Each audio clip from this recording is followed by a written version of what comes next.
Hi guys, meron ako ipapakita sa inyo. Merong nanganak dito sa amin. At ito siya. Ang butterfly. Nanganak siya sa lalagyan na namin ng salamin.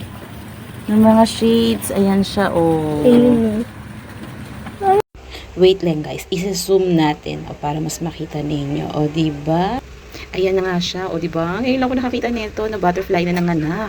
Pero, ang mami na butterfly ay patay na. Pero, ang dami niyang itlog. O, diba? Nakakatuwa. Ngayon lang ako nakakita nito. Ang dami niyang egg. 28 egg. At ito nga guys, sobrang tuwa namin. Ininagaan namin ng mga itlog ng butterfly. At tingnan nyo nga, nagputo ka na ang mga egg. At makikita nyo dito nilalagyan namin siya ng dahon. Para may makain yung mga lumabas na sa egg ng butterfly. O, diba? Ayan na siya. Makikita nyo sila.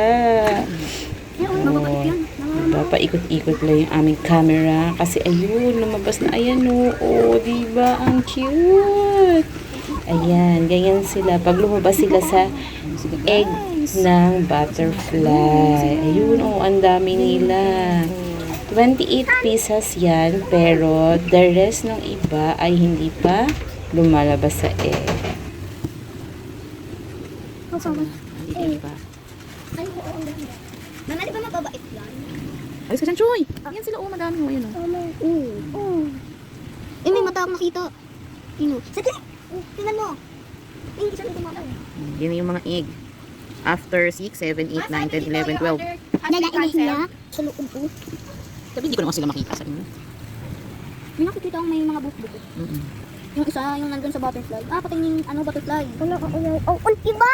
Mama, After 8 days, lumabas na sila dun sa egg. Ayan na sila. Ha, iya. Yan. Bakit parang may iba pang, wala pang lumabas? Iba Kasi siguro yung yung unang lumabas. Kaya kumain na sila. Pag kumain sila, lalaki sila ng lalaki. Yan sila, oh. Maputi ko kunin ito dito para tingnan. Ay, hindi gamitin lang kung... Yan mo ha. Ako po na ay. Wala iyayak mo pa. Ako yung iyayak. Hey! Ano ha? Kumain kumayaw. Tignan na yung hapa. Ano ayaw niya? Ayaw ko niya. Ayaw ang dalaw.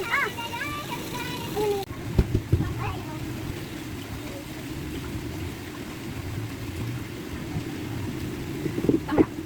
Tama din ako. Ay, teka. Yan sila una sa mami nila, oh. Ayan, oh. Bakit? Bakit? Ano?